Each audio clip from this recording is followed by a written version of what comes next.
Tudo bem, pessoal? Vamos falar hoje sobre o custo da anistia a militares que foram perseguidos pelo regime militar.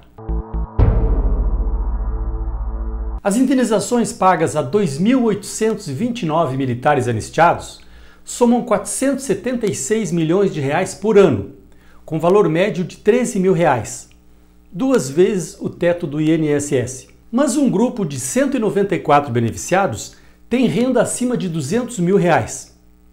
A maior indenização mensal chega a 34 mil, salário de general de exército. Mais de um terço da verba, 38%, é paga a dependentes de militares anistiados falecidos, ou seja, a indenização não cessa com a morte do anistiado. Entre os beneficiados estão os dependentes do general Argemiro Assis Brasil, que foi chefe do gabinete militar de João Goulart e deixou pensão de R$ 33.500. Ele fez articulações no meio militar para tentar evitar o golpe militar de 64. O coronel Jefferson Osório, guerrilheiro que entrou no Brasil por livramento e atravessou o estado de táxi com 23 homens, em março de 1965, recebeu indenização de 133 mil em parcela única. As indenizações contemplam anistiados políticos atingidos por regimes totalitários de 1946 a 1988, principalmente durante a ditadura militar. Os 2.829 militares anistiados recebem um total de 36 milhões por mês.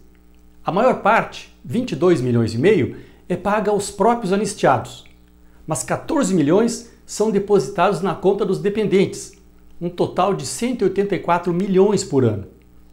Como não se trata de uma pensão, pode ser considerado como uma herança, em alguns casos, dividida em 2 ou 3 familiares. Na divisão do bolo por comandos militares, a aeronáutica fica com a maior parte, 23 milhões e 300 mil reais por mês, com um valor médio de 12 mil reais. Os anistiados da Marinha recebem um total de 10 milhões e meio, média de 14 mil.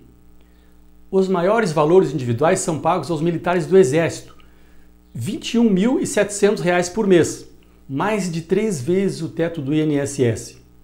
Mas são apenas 54 anistiados. A maior indenização mensal é paga atualmente a dependentes do almirante José Luiz de Araújo Goiano, R$ 34 mil. Quase a remuneração básica bruta do comandante da Marinha, o almirante Almir Garnier Santos, R$ 34.700. Mas o comandante recebe líquido R$ 30 mil. Os anistiados ficam livres de qualquer desconto. A lei de anistia estabelece que as indenizações não são objeto de contribuição ao INSS, fundos de pensão ou previdência, e determina que os valores pagos são isentos do imposto de renda. No caso de falecimento do anistiado político, o direito à reparação econômica transfere-se aos seus dependentes. No Exército, a maior indenização foi deixada pelo ex-chefe do gabinete militar de Jango, o general de brigada Assis Brasil, R$ 33.500. Um pouco menos que a remuneração do comandante do Exército, general de Exército Sérgio Nogueira de Oliveira, R$ 34.700. Mas o comandante paga R$ 7.400 de imposto de renda. O tenente-coronel Miguel Alfredo Arraes de Alencar deixou indenização mensal de R$ 31.300. Trata-se de um homônimo do ex-governador Miguel Arraes, que recebe indenização como civil, como informou ao blog o Ministério da Defesa. O militar serviu como segundo-tenente na Força Expedicionária Brasileira, a FEB, na Itália. Depois teve promoções por merecimento. Alguns militares foram promovidos há poucos anos. Em janeiro de 2015, por exemplo, Lacordaire Mosqueira foi promovido ao posto de coronel do Exército na condição de anistiado político. Ele mesmo tem hoje renda de R$ 31 mil. A anistia não beneficiou apenas oficiais de alto escalão. Maurício Seixas Ferreira foi reformado como segundo sargento do Exército em 1969. Em agosto de 2002, a Comissão de Anistia reconheceu sua condição de anistiado político e assegurou-lhe promoção a capitão, com soldo de major. Ele recebe hoje indenização de R$ 29 mil. Na aeronáutica, a maior indenização foi deixada a dependentes pelo capitão aviador Márcio de Lima Araújo, R$ 31 mil. Logo aparece o major aviador Sérgio Cavallari, que teria sido ligado ao núcleo do Partido Comunista do Brasil, nas Forças Armadas. Ele deixou indenização mensal de R$ 30.700 para familiares. Os militares que participam das atividades políticas hoje são quase que totalmente conservadores, alinhados à direita. Na década de 1960, havia muitos militares alinhados à esquerda, alguns ligados ao Partido Comunista. Eles se articularam para tentar evitar o golpe militar de 64 e depois combateram o governo militar, que se estendeu por 20 anos. Foram reformados, perseguidos, caçados, presos, por isso recebem hoje indenização como anistiados. O general Assis Brasil entrou na primeira lista de caçados, divulgada em abril de 1964, ao lado de Jango, Leonel Brizola e Miguel Arraes. Ele tentou evitar o golpe de 64. Na noite de 31 de março, acionou por telefone o comandante da 2ª Divisão de Infantaria em Caçapava, São Paulo, Euriales Erbin. O chefe de gabinete militar tentava enfrentar as tropas sob o comando do general Olímpio Mourão Filho, em marcha rumo ao Rio de Janeiro, a partir de Juiz de Fora, para derrubar o governo João Goulart. Não houve apoio no meio militar para evitar o golpe. Na noite do dia 1º de abril de 64, Assis Brasil voou para Porto Alegre junto com João Goulart, para tentar o apoio do Terceiro Exército. Mas o cargo de presidente foi declarado vago pelo presidente do Senado, e os militares assumiram o poder. Goulart não quis o choque militar e se exilou no Uruguai, acompanhado de Assis Brasil e outros companheiros. O general foi transferido para a reserva e teve os direitos políticos suspensos por 10 anos.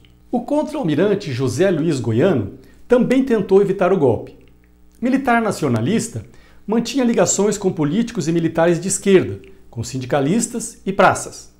Diretor do Lloyd brasileiro, foi acusado de permitir que se realizassem reuniões subversivas nas instalações da Companhia Naval. Teria também distribuído fuzis do Corpo de Fuzileiros a bombeiros optantes, em 31 de março, como consta em inquérito policial militar daquele ano. O coronel Jefferson Osório era diretor técnico do Lloyd brasileiro em Montevidéu, quando ocorreu o golpe militar. Teve seus direitos políticos suspensos por 10 anos.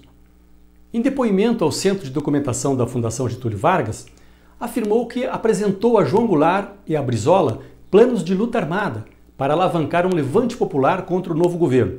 Osório atravessou a fronteira do Brasil com o Uruguai em Livramento, no Rio Grande do Sul, com apenas 23 homens e armamento precário, em março de 65.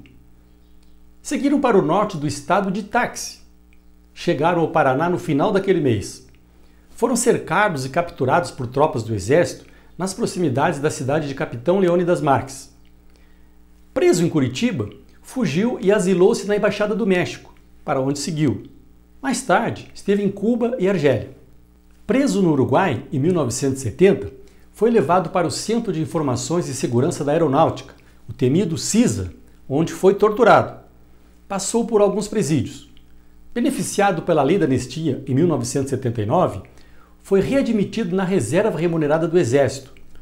Morreu no Rio de Janeiro, em janeiro de 1995. Se você gostou dessa matéria, continue enviando comentários, críticas e principalmente sugestões para os próximos vídeos.